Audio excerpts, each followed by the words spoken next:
The board cleaned itself every night, but in the morning, the same name was always written over and over in blood-red chalk. She was happy because it was the first day of the new school year. She was young and excited about her new job as a history teacher at Crestwood High School. The director gave her a tight smile when she got the keys. "Classroom 9C is where you belong," he told her. "It's a little old, but doable." Something was up for him, she could tell. She still didn't ask. It was just a job. Behind a door that squeaked like an animal dying, Classroom 9C was in the oldest part of the school. Inside, the rusted ceiling fans, wooden tables with carved names, sagging floors, and a huge blackboard that took up almost the whole front wall made it look like it was from another century. Something was not right about that board. It gave Ms. Parker a chill as soon as she touched it. As she wiped it down, waves of dust flew off. She scrubbed a lot, but there were still faint white marks. She stopped when the board was finally clear. It looked like ghost letters were written in very small letters. "I am here." She made a face. She said in a low voice, "Probably a joke." The words came back the next day. They were written in red this time. The day before, she was sure there was no red chalk in the tray. Things were stranger by the third day. Some of her peers, mostly juniors, started to notice odd things. Connor was the shy boy who put up his hand. "Miss, who is that up there in the corner?" She turned around. There was no one there. Lucy, another girl, began to cry in the middle of class. Even though no one was sitting behind her, she said she felt fingers on her neck. Each day, the classroom got cooler. Even though it was late spring, the students wore sweaters and coats to stay warm. Ms. Parker told the cleaner what was wrong. He asked, "Classroom 9C?" with a sad face. "I told you not to do that." He told her the story. A boy named Daniel Reed sat in that room many years ago. He was quiet and never talked to anyone. A teacher, and he got into a fight one afternoon. The teacher disappeared a few days later. Then another. One more. Daniel stopped going to school. He was said to have died, but no one ever said for sure. After that, the blackboard started writing by itself. The board cleaned itself every night, no matter what teacher was there. The name Daniel Reed would be there every morning. In red. Ms. Parker didn't think ghosts were real, but she couldn't explain the dreams either. When she woke up, she was in a cold sweat and her fingers were red. In her dreams, she was in 9C by herself, looked at the chalkboard with blood coming out of its cracks. Daniel stood next to her and whispered something that she couldn't hear. He kept pointing to the desk in the back row. By the end of the week, Ms. Parker wouldn't look away from the blackboard. She taught while she was in it. She was always aware of how she looked in the dark slate. Then she opened her eyes one day, and there was no reflection. Instead, Daniel stood behind her on the shiny surface of the whiteboard. His face was thin, his eyes were empty, and his mouth was open in a way that was too big for a human to understand. She screamed. The board broke apart. There was blood coming out of the cracks. Each desk started to shake. The lights up there flickered until they broke into glassy pieces. Students ran out of the room, falling on the wet floor as they did so. Miss Parker fell down and kept mumbling something. The next morning they found her, by herself, looking at the blackboard that is empty. Her blood-red hand was writing the same name over and over, Daniel Reed. No one ever saw her again. The school closed down classroom 9C for good. There are chains on the door, planks of wood that are nailed to the frame. The cleaner says he can still hear the chalk dragging across the board at night, though. and if you lean your ear against the door, Ms. Parker's voice can be heard whispering, "He's still here."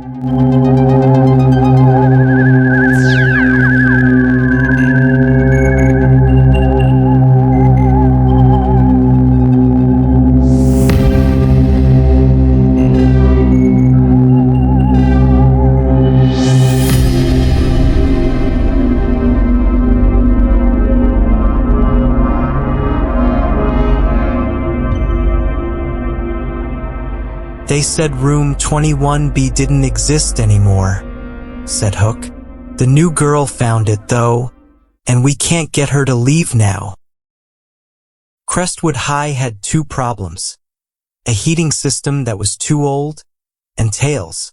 Many of the students mumbled the stories during lunch. They were about old buildings, locked doors, and rooms that didn't belong. But the story of room 21B was talked about more than anything else. They said it was no longer there. People didn't want to talk about the tragedy that sealed it. But that was before Lily came along.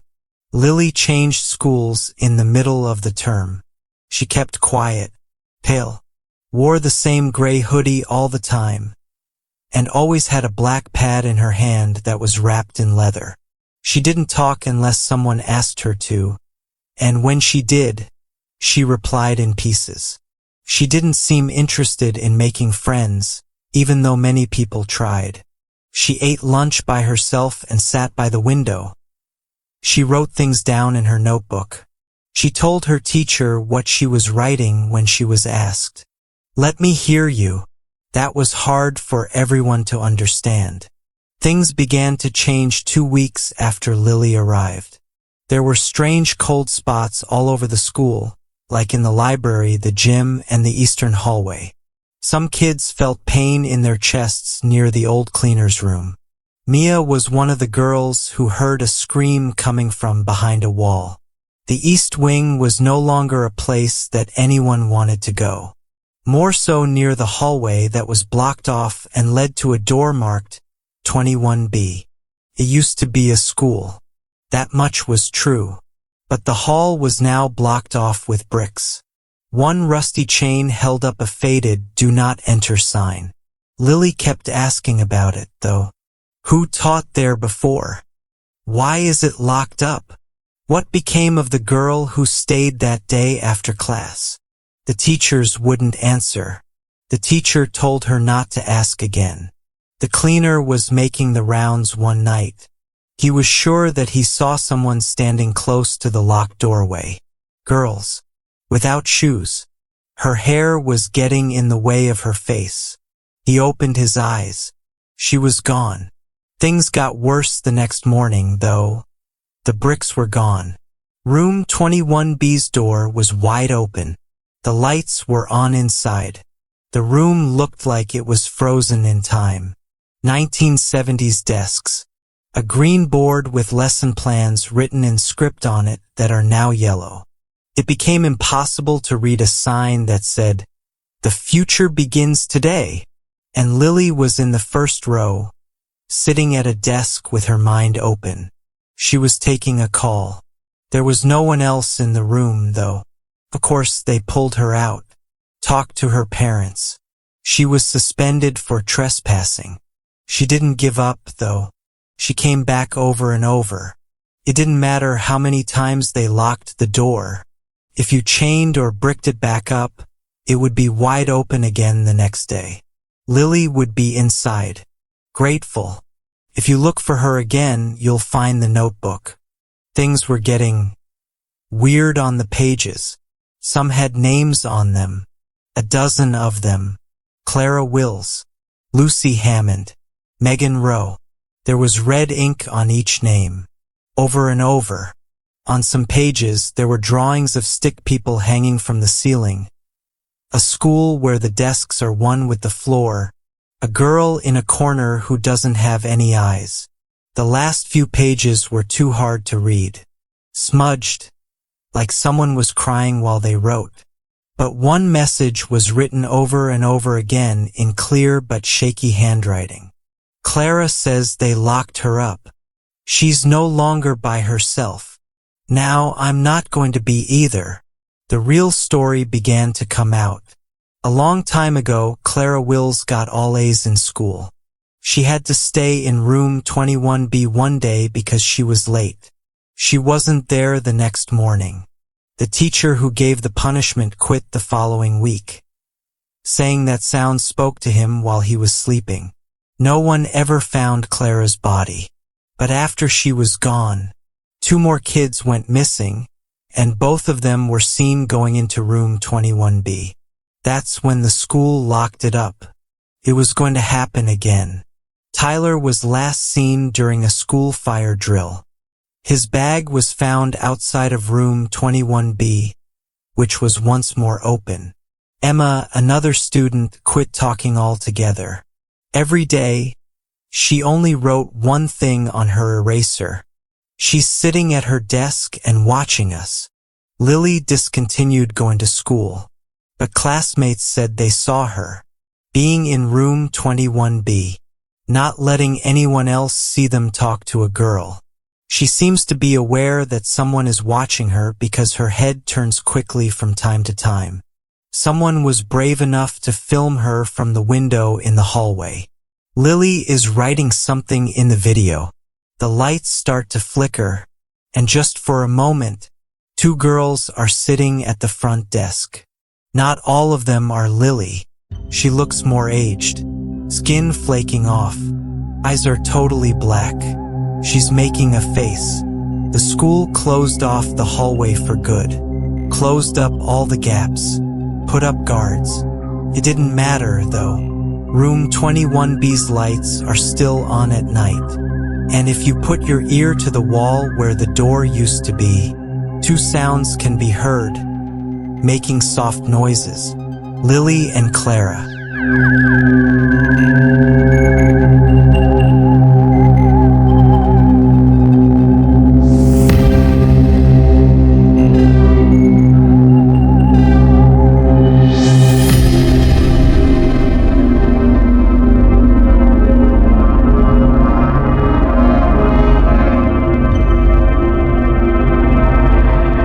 Stay in room 3A after 5 p.m., Hook said. Everyone knew the story. One kid broke the rule, though, so he's not the only one in there now. Room 3A was different from the other classes. Even in the summer, the windows were always fogged up. There was no reason for the neon lights above to blink. The door opened with just the right amount of noise to make you think someone was looking. The students said it was cursed. They were right, too. Back in 1984, it all began. Kyle Griggs, a student who was failing, was sent to room 3A for after-school detention by Mr. Harlan, a teacher who was known for being very strict. Kyle got angry during a math test, threw his pencil, and stormed out of the classroom. Harlan told the boy he needed to learn some respect. At 4:45 p.m., he locked Kyle in the room and left. After 15 minutes, he came back and found that the door was still locked from the outside. Kyle was gone, though. Go away.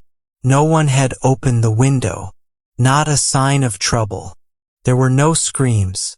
There was only a small scratch on Kyle's desk. He's still here in 4 words. Things changed in 3A after that day. Late at night, students said they heard talking coming from inside the locked classroom.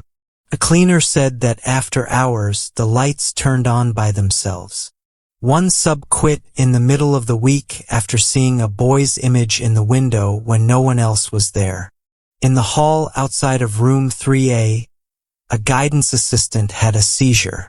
From above the doorframe, she said she saw a mouth without a body. The school had a law that no one spoke about. After 5 p.m., you should never stay in room 3A. Then Marcus Bell showed up. Adult. The class clown. Cocky. Liked to play jokes on teachers, sneak into the teacher's room, and make fun of all the scary stories the school told. Marcus laughed in their face when they talked about the Room 3A story at lunch. That old tale. It's just a weird story from a cleaner, dude. I bet I'd be fine after an hour in that room. Tom, his friend, made him do it. Go inside tonight. Don't stay after 5. Write it down. Marcus gave a grin. I'll stream it live.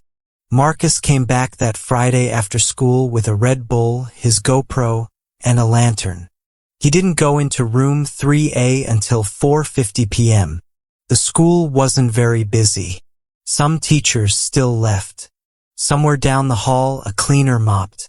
It was that peaceful time between day and night, and the sky outside was going purple. Marcus put his camera on the desk behind the desk to record everything. Okay, Internet.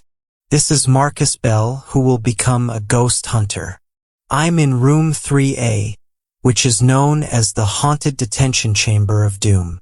Check to see if Kyle wants to come out and say hello. Kyle's old desk was right next to the whiteboard where he sat. It was dull at first. He laughed, yawned, and threw chalk at the board. It's been 5 minutes. Nothing. Wow. That's so scary, he said, rolling his eyes. Then, though, the temperature dropped. He could not see his breath in front of him. There was a quick change from warm to freezing in seconds, which was caught on tape. Marcus got up. All right, that's really weird. The lights went on and off. He raised an eye. Hey! Cheap wiring. It was a loud creak, and then the door slammed shut. He rushed over to it and turned the knob. Locked. His flashlight flickered very quickly and then went out. Okay. Who the hell is messing with me? He yelled. Tom, this is not funny. The blackboard then started to shake. At first, the sound was very faint, like a fingernail running across the surface. It got stronger, like claws rubbing together. Then there was screaming. Talking could be heard all over the room. 12 sounds. There may be more. Those who say the same thing. Detention, detention, detention. Marcus made a turn. It had a red light that flashed. It was still moving. The camera then caught something in the far corner. Something. A pale, skinny boy wearing an old, torn school uniform from the 1980s. His eyes were gone and turned into black holes. He had blood coming from where his mouth should have been. His finger length was off. Turned. Not right. His feet were on the ceiling. Marcus cried out. He hit a desk with his back, fell, and kicked it away. The figure fell to the ground with a terrible thud. He took out the GoPro. It was turned to face him. His voice was shaking. Open the door, please. Please. I meant not to. Kyle's face filled the screen. After him. Afterwards. Still. The next morning, the camera was found. It was facing the floor and tucked under the desk. Except for the last minute, which was found by a tech student, the video was messed up. There was no sign of Marcus Bell. The school was searched by the police. Nothing to show. Not any blood. Nothing. One thing though. There was a carving on Kyle's old desk that said, "He's still here." Was a new name, just written below. Marcus. Room 3A hasn't been the same since that night. The cleaner doesn't want to do it. The door is locked by the teacher. But on Fridays at exactly 5 p.m., the lights inside start to blink. Some students who walk by say they can see 2 boys sitting inside at the front desk. The camera on the back shelf caught their eyes. Both are waiting. Now, a third name has shown up, carved next to the first 2. It's not clear. It's hard to read, but it looks like you.